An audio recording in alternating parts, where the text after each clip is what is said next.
हमारा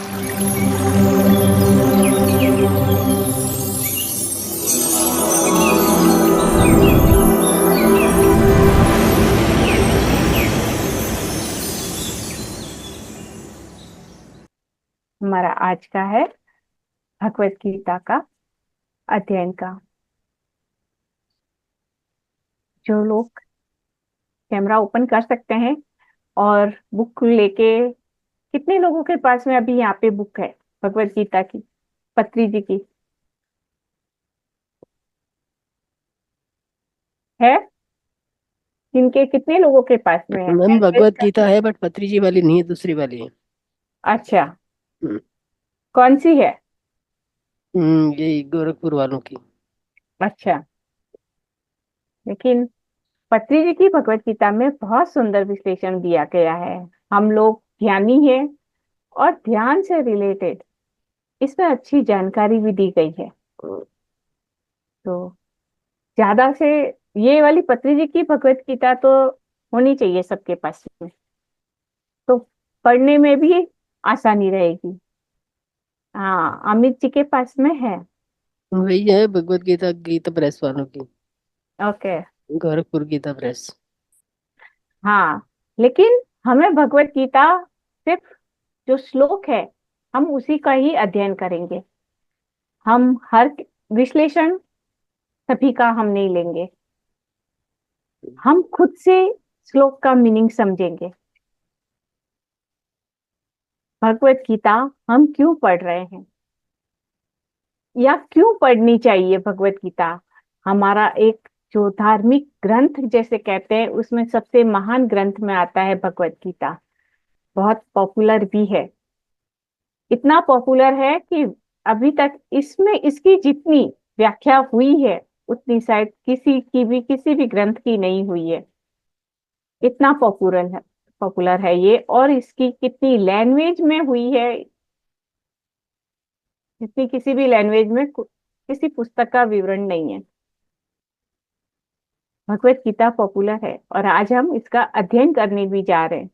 लेकिन क्या कोई बताएगा इसका अध्ययन क्यों करना चाहिए? हम बात करते हुए एक साथ में चलते हैं तो अध्ययन करने में आसानी होती है, एक जुड़ाव भी महसूस होता है ना। यहाँ वो करना नहीं है मुझे कि मैं बोलूं और आप केवल सुने। हमको मिल के पढ़ना है, मिल के अध्ययन करना है। तो आप लोग बताएं कि ये भगवत गीता हमको क्यों पढ़नी चाहिए? हमने सुना है कि it's a blueprint of our life. Yes ma'am. आप इसको ब्लू प्रिंट कैसे बता रहे हैं, थोड़ा बताइए। अगर आप बोलने में सक्षम है तो बोल के बताइए।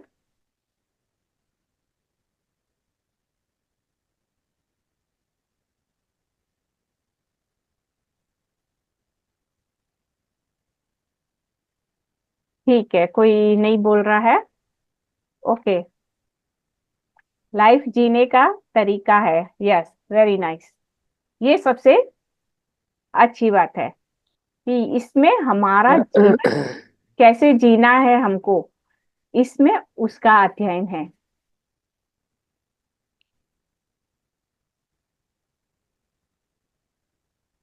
वेरी नाइस, बहुत सुंदर जवाब है। यस। हाँ, थैंक यू, थैंक यू आप सबके रिप्लाई के लिए। भगवत गीता जैसे हम बोलते हैं ना, एडवोकेट बनना है तो उसके लिए एक पढ़ाई है लॉ की। फाइनेंस में बिजनेस करना है तो सीखना है तो उसकी एक पढ़ाई है। वैसे ही जीवन हमें कैसे जीना है उसकी भी एक पढ़ाई होनी चाहिए। बहुत से लोगों का हमारे समाज में, सोशल में ऐसा मानना है कि भगवत गीता सिर्फ अंतिम समय में सुनाने के लिए होती है। इसे पढ़ना, ऐसे पहले पढ़ना नहीं है।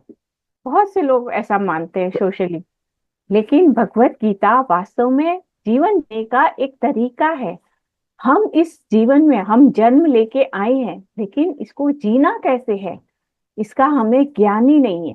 हम बस जैसा हमें सोशल सिखा रहा है, समाज में, स्कूल में, जहां जहां हम जैसा सीखते जा रहे हैं, बस उसी के अनुसार हम जीवन जी रहे हैं। वास्तविकता में जीवन किस तरह जीते हुए खुद को पाना है हमें। इस संसार में, पत्री जी कहते थे कि संसार में ही निर्वाण है। तो इस संसार में रहते हुए हमें कैसे निर्वाण पाना है, उसका ज्ञान है भगवत गीता। तो और यहाँ हम सभी ध्यानी हैं। हाँ, तो हम आज पहले करेंगे भगवत गीता को गहराई से ध्यान जानने के लिए हम सबसे पहले पढ़ेंगे अध्याय 6। हम ध्यान को किस तरह से, अपने ध्यान को किस तरह से भगवत गीता के माध्यम से और गहरा कर सकते हैं, इसे और गहराई से समझ सकते हैं। तो पहले हम अध्याय 6 करेंगे और उसके बाद में हम आगे का सेकंड से स्टार्ट करेंगे। तो भगवत गीता में टोटल 18 अध्याय है और 18 अध्याय में छठा अध्याय है ध्यान योग। ताकि ध्यान से हम जुड़े, भगवत गीता से समझे कि इसमें ध्यान क्या है और अपने ध्यान को गहरा करें। इसके लिए मैं स्लाइड शेयर करती हूँ और हम स्लाइड के माध्यम से इसे समझते हैं। आप लोग के पास में बुक्स है, आप अपनी बुक्स लेके बैठे तो और ज्यादा आसानी से अच्छे से हम समझ पाएंगे।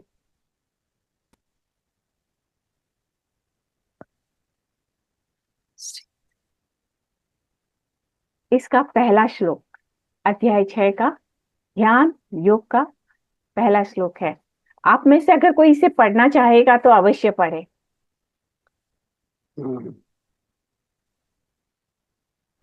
मेरी आवाज क्लियर है ना? Yes ma'am. Okay, yes friends, जो कोई भी श्लोक को पढ़ना चाहता है वो अनाश्रित परम फल कार्य कर्म करोति च यह स सन्यासी च योगी च न निर्गृण चक्रिय। Yes, thank you ma'am. अनाश्रित कर्म फलं कार्यं कर्म करोति यः स सन्यासी च योगी च न निर्न चाक्रियः। इसका छठे अध्याय का पहले श्लोक का पहला मीनिंग जो है, ये अनाश्रित पहला जो शब्द है, यही हमें बहुत कुछ सिखा देता है।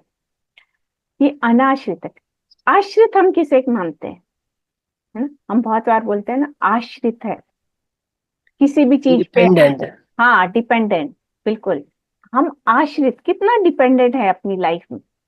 अपने आप को देखें कि हम, अगर हम इसको गौर करते हैं ना, हम सुबह से लेके शाम तक हमको महसूस होता है कि हम अपनी दिनचर्या में हर जगह हम हर किसी पे डिपेंड हैं। ये हो रहा है तो इस चीज के लिए, हर कार्य के लिए हम कहीं ना कहीं किसी पे डिपेंड होते जा रहे हैं। तो ये पहला श्लोक का पहला शब्द बताता है, भगवान कहते हैं अनाश्रित, किसी भी तरह से। यहाँ पे तो आ रहा है कर्म फल, कि किसी भी तरह के कर्म फल पे आश्रित नहीं होना है। जैसे किसी को हम कुछ, किसी की हेल्प भी कर रहे हैं तो हमारे में वापस से थैंक यू की भी भावना नहीं होनी चाहिए कि अरे इसने मुझे थैंक यू भी नहीं कहा, उतनी भी इच्छा नहीं होनी चाहिए, वैसा भी आश्रित नहीं होना है। जब इस तरह से हम करेंगे ना अपने पे कार्य कि हाँ, भगवत गीता में कहा है अनाश्रित, किसी भी तरह पे किसी भी चीज पे आश्रित नहीं होना, कर्म फल पे नहीं, कार्यं कर्म करोति यह, बस अपना कर्म, अपनी ड्यूटी, अपनी तरफ से सेवा समझते हुए हमें कार्य करना चाहिए। चाहे वो हमारा घर का कार्य है, किसी और का कार्य है, अपनी संबंधी का कार्य है, और या जो जानते नहीं है उसके प्रति भी अगर हमें कुछ कार्य करना है, उसके लिए भी हमें पूरी तरह से अनाश्रित होते हुए कार्य करना है। वही वास्तव में सन्यासी च योगी च, वही वास्तव में सन्यासी है और वही योगी भी है। सन्यासी वो नहीं है जिसने सिर्फ अपने कपड़े बदल लिए हैं। जैसे पत्री जी कहते थे, संसार में ही निर्वाण है। वही बात है कि जिसने कर्म फल को छोड़ दिया अपने मन से, अपने भाव से, वही सन्यासी है और वही योगी भी है। न कि न निर्न चाक्रिय, न कि जिसने अग्नि छोड़ दिया और कर्म करना छोड़ दिया। सन्यासी क्या करते हैं? वही है जो अग्नि का त्याग कर देते हैं, परिवार का त्याग कर देते हैं, किसी भी तरह का कर्म का त्याग कर देते हैं, भिक्षा मांग के भोजन करते हैं। तो सन्यासी वास्तव में वो नहीं है जो सिर्फ अपने वस्त्र को बदल लेते हैं। वस्त्र बदलने के बाद में भी उनका मन भटकता रहता है इधर उधर। यहाँ है जो भगवान कह रहे हैं भगवत गीता में कि हमारे अपने मन पे संयम रखना है। जैसे मन की कोई तो इच्छा होती है ना, कि किसी ने मुझे थैंक यू नहीं कहा, किसी ने मुझे अप्रिशिएट नहीं किया, तो हमें ऐसी भावना भी अपने भीतर में नहीं लानी है। कर्म फल की इच्छा नहीं करनी है। वही वास्तव में सन्यासी है, वही योगी है। और हमें योग में, योग की हम प्रतिदिन कोशिश करते हैं ना, ध्यान करते हैं, योग के लिए ही करते हैं कि हम, पर योग करते हैं, ध्यान करते हैं तो इतने विचार आते हैं हमारे भीतर। तो विचार कैसे आते हैं, क्यों आ रहे हैं? अपने विचारों पे अगर हम ध्यान देंगे तो कहीं होगा कि हाँ, कहीं ना कहीं हम ऐसी चीजों के बारे में सोच रहे हैं जो हमें नहीं सोचना है, नहीं बोलना भी नहीं है। तो पूरी तरह से अनाश्रित होके अपने जीवन को यापन करें। नेक्स्ट श्लोक है। यस फ्रेंड्स, कोई भी पढ़ना चाहे, अगर किसी को कुछ भी सवाल रहे, आप इमीडिएटली हैंड रेज कर सकते हैं और पूछ सकते हैं। यस फ्रेंड्स, कोई और भी इस श्लोक को पढ़ना चाहे तो आए, अवश्य पढ़े।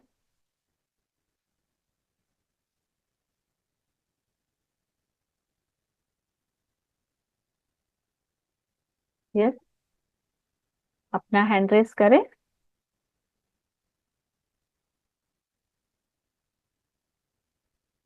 कोई नहीं है? ठीक है, मैं ही पढ़ती हूँ। ओके।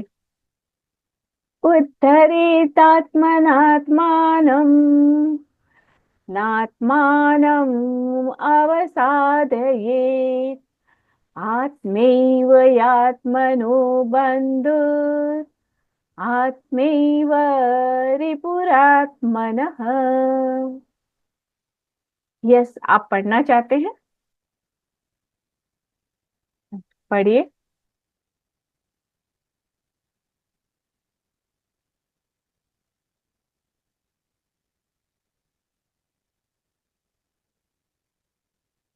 रतन कुमार जी, आपने हैंड रेस किया है, गलती से किया है या कुछ बोलना चाहते हैं?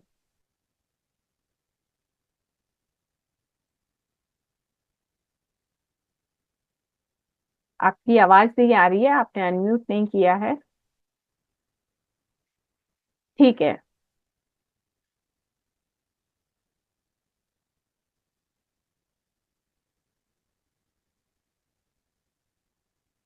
उद्धरेत आत्मनात् आत्मानम न आत्मानम अवसादयेत। ये एक बहुत महत्वपूर्ण श्लोक है। इस श्लोक को पढ़ते हुए हम अपना उद्धार कैसे करते हैं ये समझ में आएगा। जैसे हमारे जीवन में कंप्लेन होती है, वो सभी कंप्लेन हमारी समाप्त हो जाती है। भगवत गीता कहती है, उद्धरेत आत्मनात् आत्मानम। हमें अपना उद्धार, अपनी आत्मा का उद्धार आत्मा के द्वारा करना है। यहाँ दो बार आत्मा शब्द आया, यहाँ एक आत्मा आया है अपने लोअर के लिए। जैसे हमारा अ, अपना खुद का, जैसे हमारा मन, हमारा हम कैसा सोचते हैं, हम कैसा बोलते हैं, हमारा कैसा व्यवहार है, उन सबको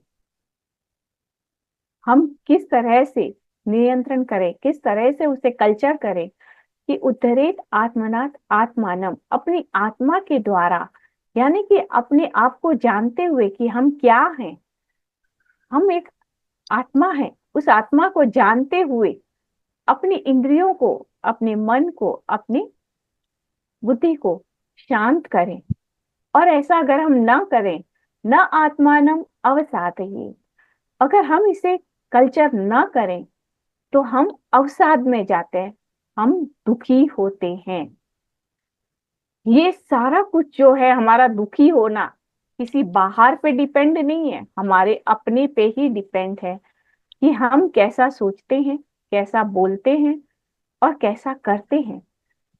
आत्मेव यात्मनो बंधु, जो अपनी आत्मा को के द्वारा आत्मा में स्थिर होता है, यानी कि अपने मन इंद्रियों को अपने आत्मा में जो स्थिर कर लेता है, वही अपना स्वयं का बंधु है।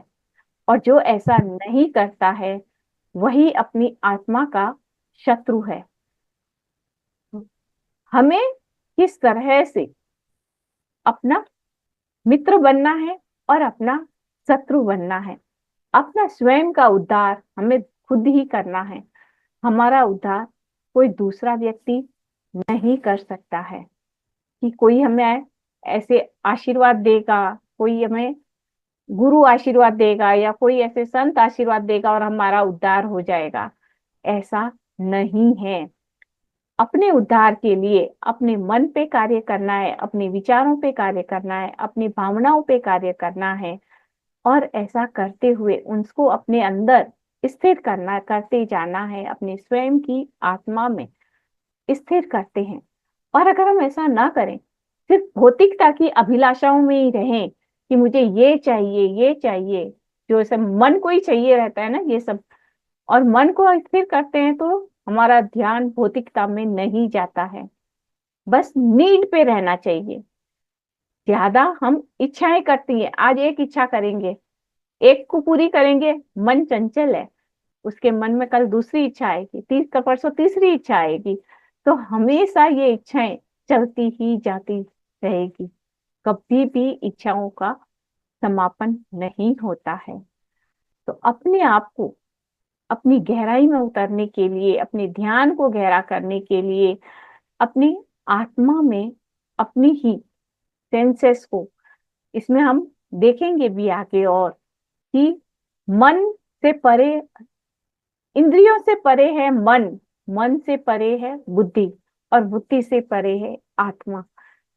तो इन सब को कल्चर करते हुए पहले सेंसेस को अपने मन में स्थिर करना है, हमारी जो 5 इंद्रियां हैं उनको मन में स्थिर करना है, मन को बुद्धि में स्थिर करना है और बुद्धि को आत्मा में स्थिर करना है।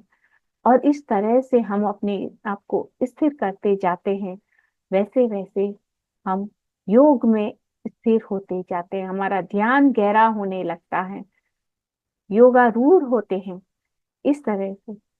और अगर हम नहीं करते हैं तो हम ही हमारे शत्रु हैं। हम जितनी इच्छाओं में कर सकते हैं, कोई दिक्कत नहीं है, लेकिन फिर कभी ये ऐसा नहीं करना चाहिए कि मुझे आत्मज्ञान नहीं हुआ।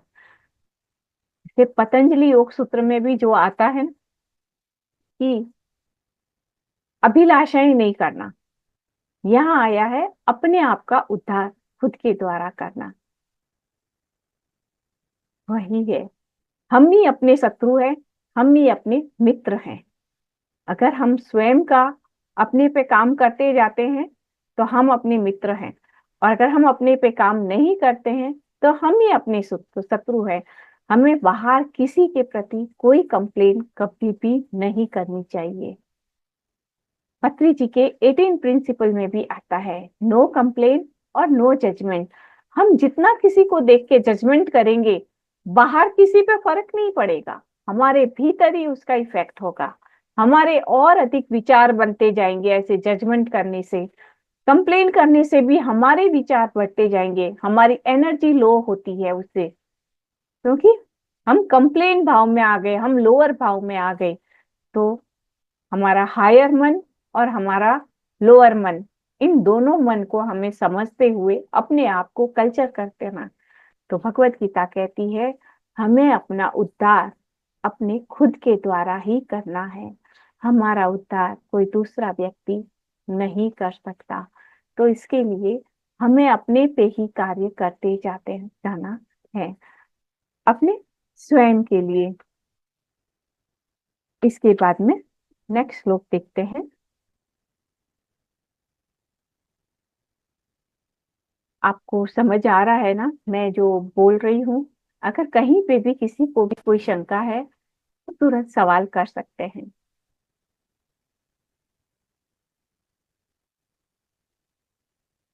नेक्स्ट श्लोक हम देखते हैं। फ्रेंड्स, हम सहयोग करें, ये ज्ञान अग्निकुंड है, सभी लोग अपना सहयोग करें और ये भगवत गीता के श्लोक पढ़ें, जिससे आपका इसमें अधिक जुड़ाव होगा। इस ज्ञान यज्ञ में सभी की आहुति होनी चाहिए।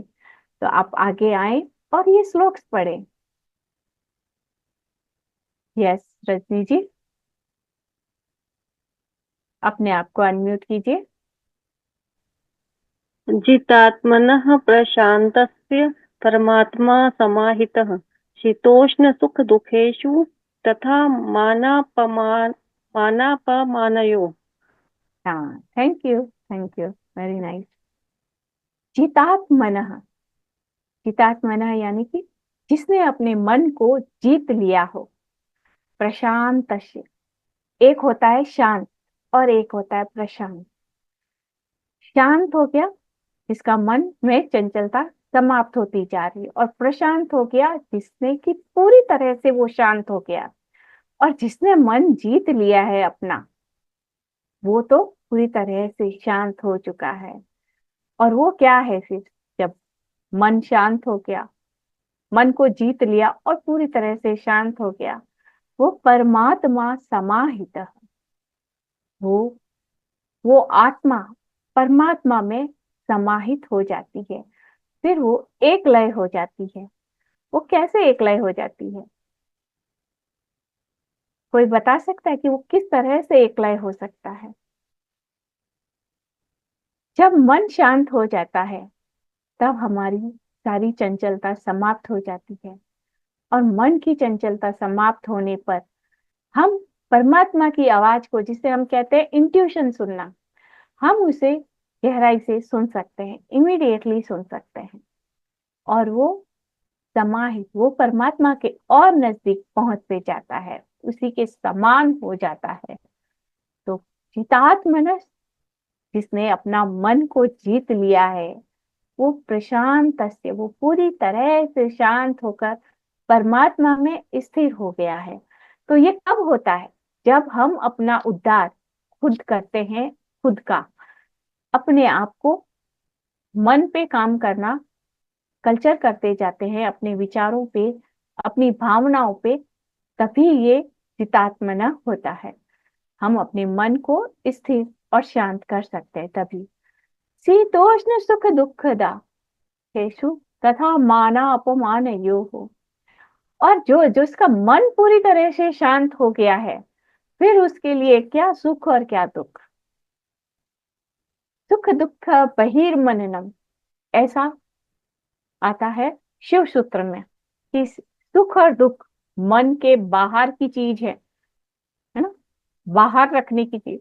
तो यही है कि सुख दुखेषु, कि जो भी सुख और दुख है, सर्दी गर्मी है, मान और अपमान है, वो सब कुछ बाहर की घटनाएं हो जाती है।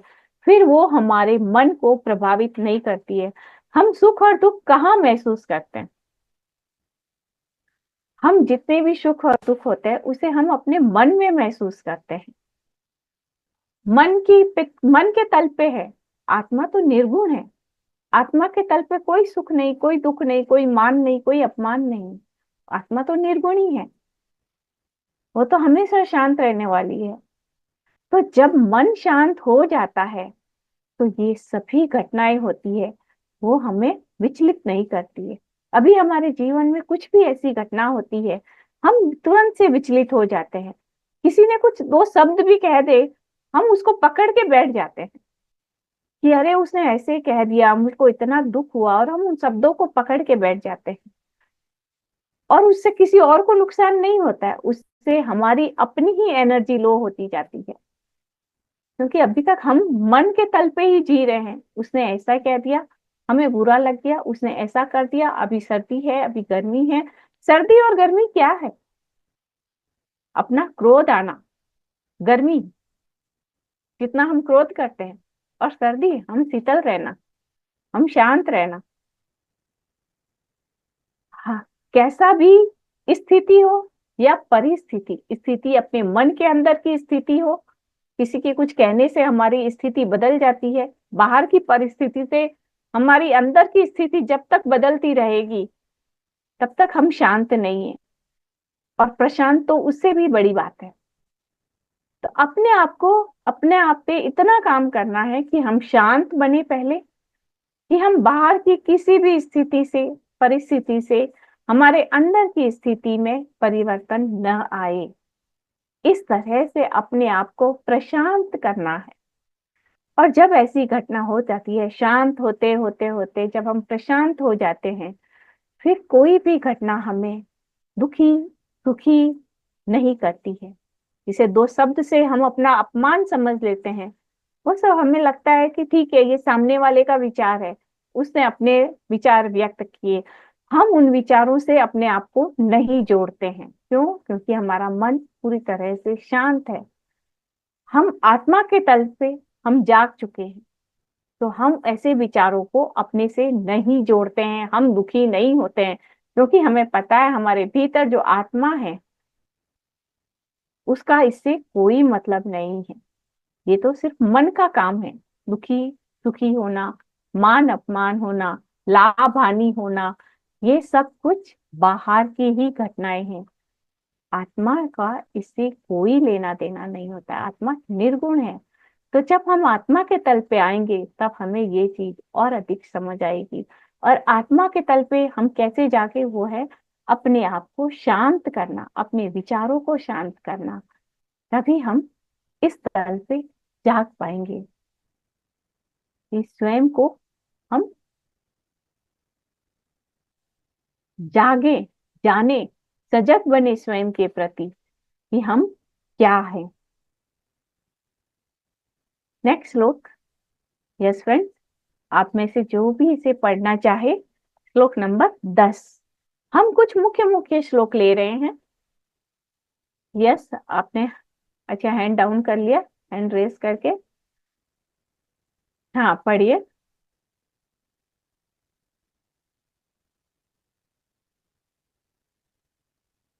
यस, मैंने आपको अनम्यूट किया। थ्री हाँ, 7 नंबर का ना? 10 नंबर। हाँ, 10 नंबर, 7 नंबर हमने 10। देख लिया है। Okay okay okay. योगी युञ्जित् सततम् योगी युञ्जित् सततम् आत्मानं रहसि स्थितः एकाकी चित्तात्मा निराशीर परिग्रहः। हाँ, thank you ma'am, very nice. जी जी जी, थैंक यू। योगी युञ्जित सततम आत्मानं रहसि स्थितः। कि योगी जो है, यानी कि जो योग में निरंतर उतरने की कोशिश कर रहा है। और योग किसका? अपनी आत्मा का, परमात्मा से योग। पहले तो होता है स्वयं को जानने का योग, कि हम अपना खुद से खुद को जाने कि हम क्या हैं। उस तरह से हम योग में स्थिर हैं। और फिर अपनी आपको, पहले हमें आत्मा और परमात्मा अलग लगती है, जब हम जान लेते हैं तो वो एक ही है। अपनी आत्मा को हम जानना, कि जो योगी है वो निरंतर सततम, यानी कि निरंतर लगातार युजित अभ्यास करता है। किसमें? आत्मानम रहसि स्थितः।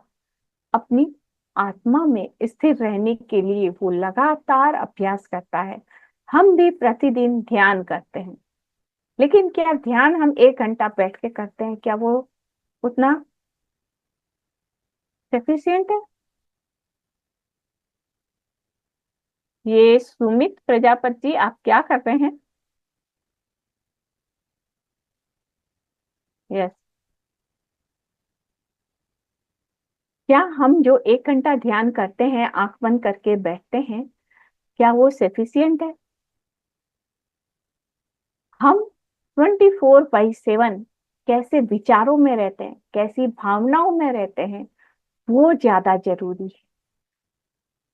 कि योगी युंजित सतत आत्मा, कि योगी निरंतर अभ्यास करता रहता है, अपने पे कार्य करता रहता है, अपनी आत्मा में स्थिर रहने के लिए। एकाकी यत चित्तात्मा निराशीर परिग्रह, और जब भी समय मिलता है, एकाकी यत चित्तात्मा यानी कि अपने चित्त को शांत करने के लिए वो निरंतर प्रयास करता रहता है। अपने स्वयं के द्वारा स्वयं पे काम करना है। कोई भी गुरु, कोई भी, जैसे पत्री जी ने हमें ध्यान का मार्ग बताया है कि ध्यान करो, हमें गाइडेंस दिया है, लेकिन क्या वो हमारी जगह बैठ के ध्यान कर सकते हैं? या उनके ध्यान करने से हमको कुछ फायदा मिलेगा? नहीं मिलेगा। तो हमें अपना अभ्यास खुद करना है, और वो भी 24/7 हमें अपने अभ्यास में रहना है कि हम पूरी तरह से योग में स्थित रह सके। सततम यानी कि लगातार अपनी आत्मा में स्थिर रहने का अभ्यास करते रहना है। शुरू शुरू में हमें वो अभ्यास करना होता है। जैसे हमारा दिन का रूटीन है ना, जैसे हम स्कूल जाते हैं तो शुरू शुरू में थोड़ा अभ्यास करना पड़ता है कि भैया बच्चे को उठाना है, तैयार करना है, वैसे करना है। या हम भी अपने जब छोटे थे तो शुरू शुरू में हम अभ्यास करते थे, और फिर जब वो रूटीन सेट बैठ जाता है हमारा, तो हमें पता है कि हमें इतने बजे उठना है, इतने बजे तैयार होना है, इतने बजे स्कूल के लिए निकलना है या ऑफिस के लिए निकलना है। तो ये हमारा अब अभ्यास बन गया। तो वैसे ही है कि शुरू शुरू में हमें थोड़ा अभ्यास करना पड़ता है कि हम स्वयं के प्रति जागते जाएं कि हम क्या हैं। शुरू में जब हम अभ्यास करते हैं लगातार, जिसे पत्री जी कहते हैं 40 दिन अगर कोई लगातार अभ्यास करे ध्यान का, तो फिर उसका ध्यान सध जाता है। किसी भी समय चीज के लिए 40 दिन का उन्होंने बताया है कि अगर आप 40 दिन तक एक जगह पे बैठ के आप ध्यान करोगे तो आपका ध्यान अच्छा गहरा होने लग जाएगा। 40 दिन तक अगर आप अपना स्वाध्याय करोगे तो आपको अपना स्वाध्याय फिर बहुत आसानी से होने लग जाएगा। तो किसी भी चीज के लिए उन्होंने 40 दिन बताए हैं। तो वैसे ही योगी भी लगातार अगर 40 दिन तक थोड़ा अपने पे कॉन्शियस रह के काम करेगा, तो फिर उसको वो सतत अपने पे कार्य करता जाएगा, फिर वो अभ्यास सध जाएगा। तो योगी को निरंतर अपने पे कार्य करते जाना है। एकाकी यत चित्तात्मा, अपने चित्त को पूरी तरह से शांत करते हुए आत्मा में स्थिर करना है। निराशीर परिग्रह, कि किसी भी तरह पे इच्छा रहित होते हुए, लालसा रहित होते हुए। परिग्रह, ये परिग्रह का शब्द है जो इसमें भी आया है। पतंजलि योग सूत्र ने भी कहा है अपरिग्रह, यानी कि संग्रह नहीं करना है, लालसा नहीं करनी है। यहाँ पे भी यही बात आ रही है। निराशीर यानी कि इच्छा रहित हो जाए। परिग्रह, किसी भी तरह की कोई भी हमें इच्छा ना हो, कोई डिजायर नहीं हो, लालसा नहीं हो, इस तरह से अपरिग्रह।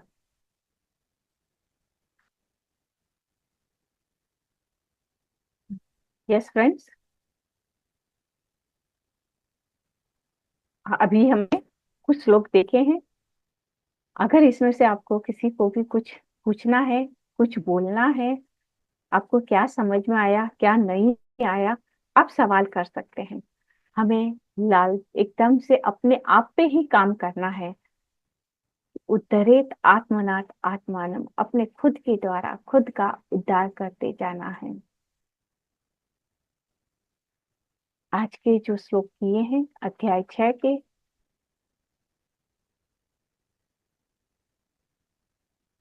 जो कुछ भी किसी को कुछ सवाल है या कुछ समझ नहीं आया है, या आपको भी कुछ ऐड ऑन करना है, तो आप भी बोलिए। यस, यस कहिए रमेश। नमस्कार मैडम जी। नमस्कार। मैडम जो ये जो गीता का जिसका आपने पहले दिन एक आपने लेक्चर दिया, इसके अंदर 3 बातें हैं। गीता की 3 थ्योरी है, ज्ञान योग, कर्म योग और भक्ति योग। बिल्कुल सही। बिल्कुल सही। और उसके बाद क्या आपको नहीं लगता ये गीता आज के टाइम में इतनी पुरानी हो गई है, जो 5,000 वर्ष, जो ये कुरुक्षेत्र के मैदान में जो लड़ाई हुई थी, ठीक है ना, उस लड़ाई में भगवान कृष्ण जी ने, अर्जुन ने तो अपना गांडीव छोड़ दिया था, जब अर्जुन जी ने अपना गांडीव छोड़ दिया, उसको पुशअप किया भगवान अर्जुन ने, ये भगवान कृष्ण जी ने, जब उनको पुशअप किया, तो क्या आपको नहीं लगता हजारों लोग मर गए, हजारों लोगों को डिस्ट्रॉय कर दिया गया, एकदम से सब कुछ खत्म कर दिया गया। एक वो सभ्यता थी, एक वो सिविलाइजेशन था जो इतना एडवांस था, और उसको सिर्फ टोटली खत्म कर दिया गया। और क्या ये आजकल के टाइम में ये प्रैक्टिकल लाइफ में भी इस्तेमाल किया जा सकता है? अगर इसको प्रैक्टिकल लाइफ में इस्तेमाल किया जाता है तो यूक्रेन और ये इसराइल के अंदर ये सब क्या हो रहा है फिर? हाँ, आपके सवालों का जवाब से पहले एक बात कहना चाहेंगी कि हमें पत्नी जी ने जो सिखाया है वो है कि बाहर क्या हो रहा है उस पे हमें इतना जजमेंट नहीं करना चाहिए। हम केवल जो सामने दिख रहा है, हम केवल वही देख रहे हैं, हमें उसके पीछे की स्टोरी नहीं पता है। तो हमें वो जजमेंट में कभी भी नहीं जाना है कि वो क्या हो रहा है। एक सिंपल सा सवाल एक बार पत्री जी के सामने, सवाल नहीं सिर्फ एक घटना का ऐसे बोला कि जैसे हमारी संस्था है, पैसा नहीं लेती है ना, मतलब हम्म, ध्यान सिखाने का पैसा नहीं लेते हैं, नहीं करते हैं। और बिल्कुल सही बोला। पत्री जी के सामने जैसे ऐसा ही एक छोटा सा ही एक लाइन बोला कि देखो, वो न्यूज़पेपर में आया था, वो न्यूज़पेपर पहले पत्री जी ने भी पढ़ा था और उसके हम्म, बाद में हमने पढ़ा। तो एक वो लाइन बोली, देखो लोग क्या कर रहे हैं। पत्री जी ने इमीडिएटली मना कर दिया, लोग हम्म। क्या कर रहे हैं, आप कहाँ जा रहे हो। उसके बाद से लोगों को जजमेंट करना बंद। हम क्या कर रहे हैं, हमारे भीतर क्या हो रहा है, बस उसी को ही देखना है, लोगों पे नहीं जाना है। तो बाहर क्या मैडम इस हो रहा है, वो क्यों हो रहा है, क्योंकि हमें उसके पीछे की स्टोरी नहीं पता है। बिना कारण कुछ भी नहीं होता है, ये हमें जानना चाहिए। तो मैम, तो इसका जो आपने मेरे को सोल्यूशन दिया, इसका मतलब तो यही है कि सिर्फ आप गीता पढ़िए, अपना सेल्फ रियलाइजेशन कीजिए, बस।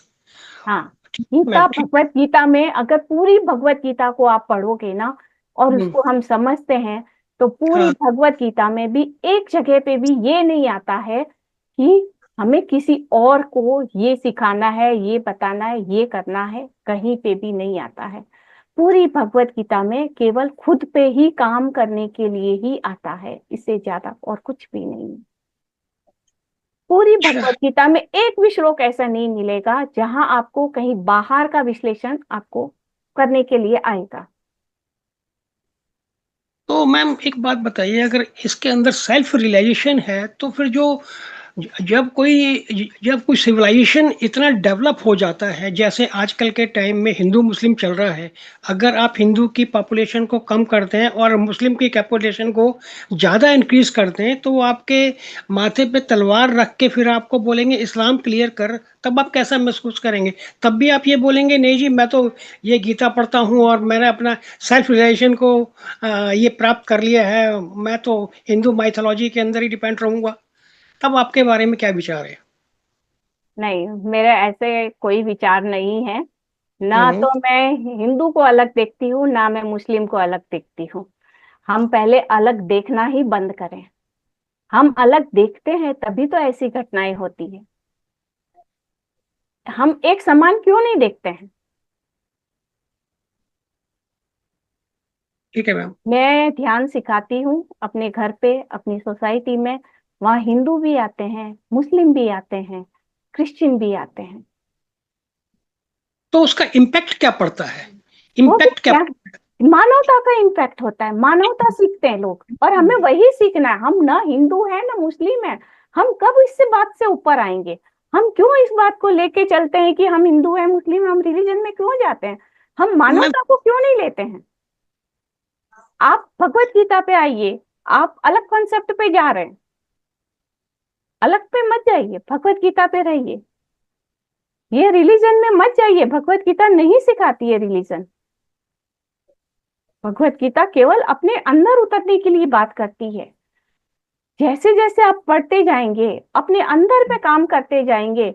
हम यहाँ आत्मज्ञान और ब्रह्म ज्ञान की चर्चा कर रहे हैं, तो अपने आत्मज्ञान और अपने ब्रह्म ज्ञान की आप चर्चा कीजिए। ठीक है मैम, थैंक यू।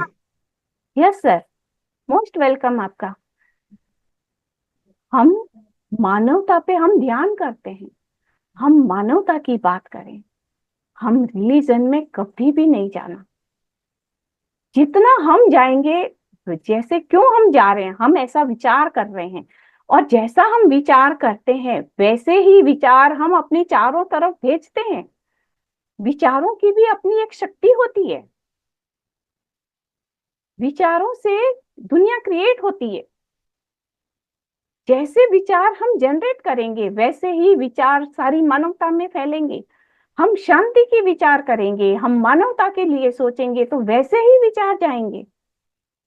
तो अपने विचारों पे ही भगवत गीता यही सिखा रही है, अपने विचारों पे काम करना, अपनी भावनाओं पे काम करना, अपने पे काम करना।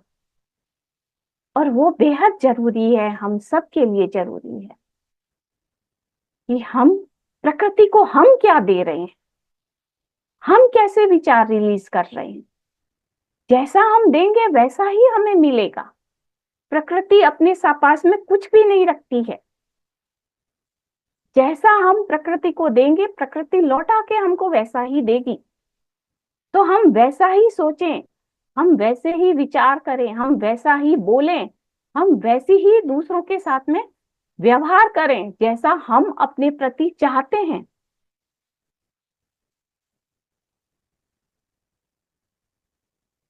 Thank you friends. आपका और भी कोई सवाल है श्लोक से रिलेटेड, आज जो हमने पढ़ा, तो हम जरूर बात कर सकते हैं, चर्चा कर सकते हैं उस पे।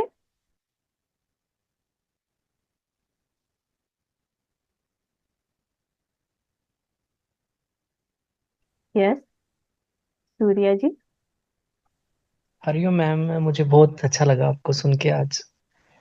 इतने अच्छे मतलब टीचर आए तो ज्ञान बहुत ज्यादा बढ़ता है, बहुत अच्छा है लगता है मैम। मैं आपका बहुत दिल से मेरा शुक्रिया दिया मैम आपका। मैम थोड़ा सा मैं क्वेश्चन मेरा है कि जो ज्ञान दे रहे थे श्री कृष्ण जी अर्जुन जी को, मतलब पूरा युद्ध हो रहा था, मैदान हो रहा था, तो उन्होंने समय रोक दिया था उस टाइम उनको, अर्जुन जी को ज्ञान देने की। तो ने क्या क्या उनको दिया था लाइनें, 3 लाइनें, मतलब मैं जानना चाहता हूँ। उन्होंने बोला था कैसा, मतलब कि पानी जिसे भिगो नहीं सकता, आग जिसे जला नहीं सकती, हाँ हवा जिसे उड़ा नहीं सकती। हाँ जी, मैं थोड़ा आगे आप समझ गए मैम। हाँ जी, हाँ जी। हाँ, वो अध्याय 2 का श्लोक है। हाँ, आप जो बोल रहे हो अध्याय 2 में है वो, कि जिसे आत्मा, वो सांख्य योग है। उसमें पूरा शरीर का ज्ञान है कि शरीर क्या है और आत्मा क्या है। उस दो को समझने के लिए अपने आप को शरीर नहीं समझना, आत्मा समझना है। हम दुखी होते रहते हैं खुद को इस शरीर के रूप में समझते हुए, और जब हम ये समझें कि हम शरीर नहीं आत्मा है, तो हमारा दुख समाप्त होता है।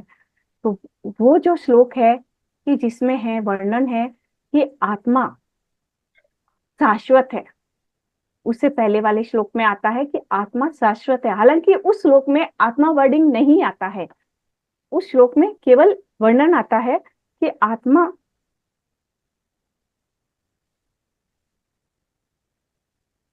उस श्लोक में सिर्फ ऐसा ही वर्णन आता है कि नैनम छिन्दन्ति शस्त्राणि नैनम दहति पावकः न चैनम क्लेदयन्त्यापो न शोषयति मारुतः। तो वो श्लोक में कोई एक आत्मा शब्द नहीं आता है, लेकिन पहले श्लोक से रिलेटेड है कि आत्मा को नहीं समाप्त किया जाता है। शरीर को किस तरह से समाप्त किया जा सकता है, कि शरीर को जला के समाप्त होता है, ये हम खुद देखते हैं। मरने के बाद में हमारा शरीर पंच तत्व है जो विलीन हो जाते हैं पंच तत्वों में, लेकिन आत्मा को जला के नहीं मारा जा सकता है। शरीर को जल पानी में डुबा के भी खत्म किया जा सकता है, हवा में रेगिस्तान जैसी ऐसी सूखी जगह में बहुत बार देखते हैं ना कैसे शरीर समाप्त हो जाता है अगर वहां छोड़ दिया जाए तो गर्मी में। तो वही है कि उसे गर्मी में हवा के द्वारा भी सुखाया जा सकता है, खत्म किया जा सकता है। तो कोई शस्त्र छिन्न भिन्न इसे नहीं कर सकता है, नहीं काट सकता। हाँ जी। नहीं काट सकता है आत्मा को, लेकिन शरीर को काट सकता है। वो श्लोक है जो शरीर क्या है और आत्मा क्या है, उन दोनों को डिफरेंस बताया गया है कि हमारी आत्मा शाश्वत है। आत्मा को कभी भी समाप्त नहीं किया जा सकता है, नहीं किया जा सकता। और हाँ कभी जी। घटाया नहीं जा सकता है, बढ़ाया नहीं जा सकता। वो अपनी शाश्वतता, शाश्वत मतलब उसे न तो छोटा किया जा सकता है, न बड़ा किया जा सकता है, न उसे हम्म, किसी भी तरह से छिन्न भिन्न नहीं किया जा सकता है। वो होती है शाश्वतता। तो आत्मा है वो शाश्वत है, और शरीर को छिन्न भिन्न खत्म किया जा सकता है। उसमें उस दोनों का डिफरेंस बताया गया है उस श्लोक में। थैंक यू मैम, दिल से मैम मेरा प्रणाम आपको। हरिओम मैम। प्रणाम आपको। Thank you. Yes Preeti ji. Namaste, ma'am. नमस्ते। Thank you for sharing this beautiful ज्ञान। मैम एक बात पूछनी थी कि हम ठीक है मन को कंट्रोल करना है, बस वो मन को कंट्रोल कैसे करना है? ध्यान से करना है या कैसे करना है? क्योंकि मन हम को कंट्रोल नहीं करना है। शांत मन करना को, है, स्थिर करना है। हाँ, मन को कंट्रोल किया भी नहीं जा सकता है। जी। मन को कल्चर करना है। हम्म, वो मन कैसे को करेंगे? धीरे धीरे, मन को कल्चर करने का तरीका होता है कि अपने जो विचार चल रहे हैं, अपने, जिसे पत्री जी ने कहा है स्वाध्याय करना, जी। है ना, अपना खुद का बैठ के स्वाध्याय करना चाहिए प्रतिदिन कि मैं कैसे विचारों में रही आज, मैं कैसे इमोशन में रही, मैंने गुस्सा किया क्यों किया, क्या मेरा गुस्सा करना जरूरी था, या मैंने गुस्सा किया तो मैंने गुस्सा करके क्या बोला, मैं इस बात को शांति से किस तरह से अपनी बात को रख सकती हूँ या रख सकती थी। अगर हम इस तरह से अपना स्वाध्याय करें प्रतिदिन, तो हमारा मन कल्चर होता जाता है। हमारा जैसे ही हमको नेक्स्ट टाइम गुस्सा आएगा ना, आज हमने गुस्सा किया और अगर आज ही हमने उसका विश्लेषण किया बैठ के कि मैंने गुस्सा किया, ओके, गिल्ट में भी नहीं जाना है कि अल्ले मैंने गुस्सा क्यों किया, मेरे को तो गुस्सा नहीं करना चाहिए था, ऐसा भी नहीं करना है। गुस्सा आया, एक्सेप्ट इट, ओके मैंने गुस्सा किया, लेकिन मैंने क्यों किया, किस बात पे किया, और मैंने जो बोला क्या मेरे को उतना बोलना जरूरी था। अगर हम इस ढंग से अपनी हर बात का स्वाध्याय करते हैं, तो नेक्स्ट टाइम आपको गुस्सा आएगा तो आपको वो अवेयरनेस भी आएगी, और आप कुछ भी रिएक्ट नहीं करेंगे, हम रिस्पॉन्ड करने लगेंगे, तो मन शांत होता जाएगा। Okay, thank you ma'am, thank you so much. Thank you, thank you very much. Yes Neetu ji. प्रणाम मैडम। प्रणाम। मैम, अपन जैसे बात की अभी कि मन मन को शांत करेंगे, फिर मन शांत हो जाएगा तो मन को बुद्धि में लगाएंगे, बुद्धि को आत्मा में लगाएंगे। ये मतलब ये क्या, मतलब ये चीज को कहाँ क्या कनेक्ट मैं नहीं कर पाई, वो चीज को पूछना हाँ था थोड़ा। हाँ, मन को देखो, मन मतलब चंचल है इंद्रियों को हमारा। मन को हाँ मन से बुद्धि, बुद्धि से अब आत्मा में लगाना, ये मेरे को, मैं उसको हाँ रिलेट नहीं कर पा रही। हाँ, आत्मा में लगाना यानी कि हमारा मन इतना शांत हो कि आत्मा जो हमें निर्देश दे रही है, जो इंट्यूशन दे रही है, वो किसको आता है, बुद्धि को आता है। हम्म, बुद्धि से फिर हमारे अंदर उतरता है और मन उसके हाँ, अनुसार कार्य करना। अभी क्या होता है, मन हमारा चंचलता में इधर उधर खुद ही इतना भटकता रहता है, इतने विचार आते रहते हैं, तो जो इंट्यूशन हमें आते हैं वो हम सुन ही नहीं पाते। कारण कि बुद्धि बुद्धि तक भी आते होंगे कब सम टाइम, लेकिन बुद्धि से हमारे भीतर मन तक वो नहीं आते हैं। तो हम कार्य मन नहीं को कर, कंट्रोल नहीं कर पाते, मन के हिसाब से ही अपन चलते रहते हैं। हाँ, मन के हिसाब से ही हम चलते रहते हैं। राइट। तो हमें मन के हिसाब से नहीं चलना है, आत्मा हमें क्या गाइडेंस दे रही है उसके अनुसार हमें चलना है। जिसे हम कहते हैं एक चीज कि हमारा जीवन का उद्देश्य क्या है, है ना। आत्मा अपना एक उद्देश्य लेके आती है, ये जन्म लेती है, तो वो अपने उद्देश्य को जीना चाहती है। आत्मा अपने उद्देश्य को जीना चाहती है और उस उद्देश्य के लिए वो बुद्धि को निर्देश देती है। लेकिन हमारी चंचलता इतनी है कि हम उसे ग्रहण नहीं कर पाते हैं।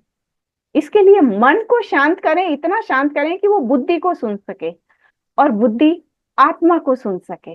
वो चीज होती है कि एक दूसरे में स्थिर करते जाना, इंद्रियों को मन में, मन को बुद्धि में और बुद्धि को आत्मा में, ताकि आत्मा जो निर्देश दे वो बुद्धि सुने और बुद्धि के जो निर्देश दे वैसे मन कार्य करे। ये चीज मैम इससे ये होगा कि मतलब कि आत्मा जिस पर्पस से अपन आए हैं वो अपन को पता चलेगा और आत्मा बुद्धि को इंट्यूशन देगी कि हाँ। ऐसा तुमको करना, और मन वैसे ही फॉलो करेगा, वैसे ही अपना अपने वो उल्टा वैसा चलेगा। बिल्कुल Right. बिल्कुल। और Yes. फिर वो आत्मा और परमात्मा का, अगर अपन आत्मा के हिसाब से चले तो परमात्मा के साथ अपना वो सहयोग हाँ। बैठ जाएगा। हाँ, Okay. जितना Thank you हम so much. शांत होते जाएंगे वो उस तरह से काम करता जाएगा। बहुत बढ़िया ma'am, thank you so much. Thank you, thank you. Yes friends, किसी और का भी कोई सवाल है? तो हमारा समय काफी हो चुका है। यस मैम, अगर कोई सवाल है तो मास्टर बोलिए, अदरवाइज हम आज यस यस, रूपा जी कुछ कहना चाहते हैं? आप अपने आप को अनम्यूट करें। मैडम नमस्ते। नमस्ते। मैडम, भगवान जो श्री कृष्ण जी बोले अपना धर्म से परधर्म भयावह बोले के गीता में है ना मैडम, उसका हाँ है। सारांश थोड़ा बता दीजिए। हाँ, अपने धर्म से परधर्म भयावह, वो हाँ। भगवान अर्जुन से कहते हैं। क्यों कहते हैं पहले आपको ये पता है? उस श्लोक में से पहले अर्जुन की मनोदशा पे अगर हम जाएं तो अर्जुन से कहते हैं, अर्जुन का मनोभाव है कि मैं संन्यास ले लूं, मैं युद्ध को बीच में छोड़ के चला जाऊं, मुझे युद्ध नहीं करना है ना, मुझे युद्ध नहीं करना, मैं छोड़ के चला जाता हूं और मैं संन्यास ले लेता हूं। तो भगवान उसे कहते हैं कि ये समय तुम्हारा संन्यास लेने का नहीं है, तुम क्षत्रिय हो, तुम्हारा धर्म है, युद्ध भूमि में आ गए हो तो युद्ध करो, अपना खुद का धर्म निभाओ, है ना। संन्यास लेना तुम्हारा धर्म नहीं है। तुम्हें अभी लग रहा है कि मैं संन्यास ले लेता हूं, पर धर्म को निभाने के लिए चल रहे हो, तो उसमें भी अगर तुम जाके बैठोगे, भयावह इसलिए कहा है उसमें कि तुम गिल्ट में रहोगे। अगर हमारा अपनी ड्यूटी है, किसी दिन हमारे घर में हम गृहिणी हैं, हमारी ड्यूटी है घर में सभी को भोजन बना के खिलाने की, अगर हम किसी दिन एक दिन नहीं बना के खिलाएं तो हमारे मन में कैसी भावना आती है? एक, है ना, घर में है जो पुरुष ऑफिस जाते हैं, अपना कार्यभार करते हैं, अगर वो ऑफिस ना जाके घर पे रहे तो उनके मन में कैसी भावना होगी? एक गिल्ट की भावना आ जाएगी ना, कि ऐसे मैंने, मेरा धर्म है, मेरी ड्यूटी है और वो मैं नहीं कर पा रहा हूं। तो वही चीज भगवान अर्जुन से वहां समझा रहे हैं कि पर धर्मा भयावह, तुम्हें अभी तो लग रहा है कि मैं संन्यास लेके चला जाता हूँ, युद्ध भूमि में युद्ध नहीं करता हूँ, लेकिन बाद में क्या होगा? तुम्हें वही चीज कष्ट देगी, तुम्हें गिल्ट में ले जाएगी।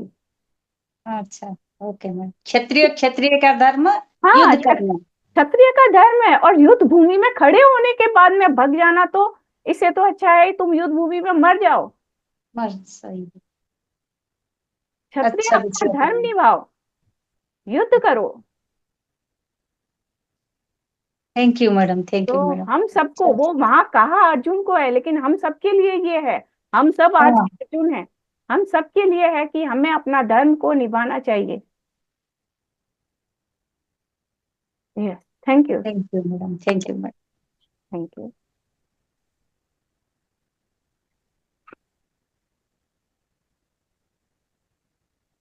चलिए, यस मैम, आज अपनी वाणी को यहीं पे विराम देते हैं। हाँ, yes, All of thank you. You. कल फिर मिलेंगे हम इसी समय पे भगवत गीता के सेशन में। धन्यवाद आप सभी का।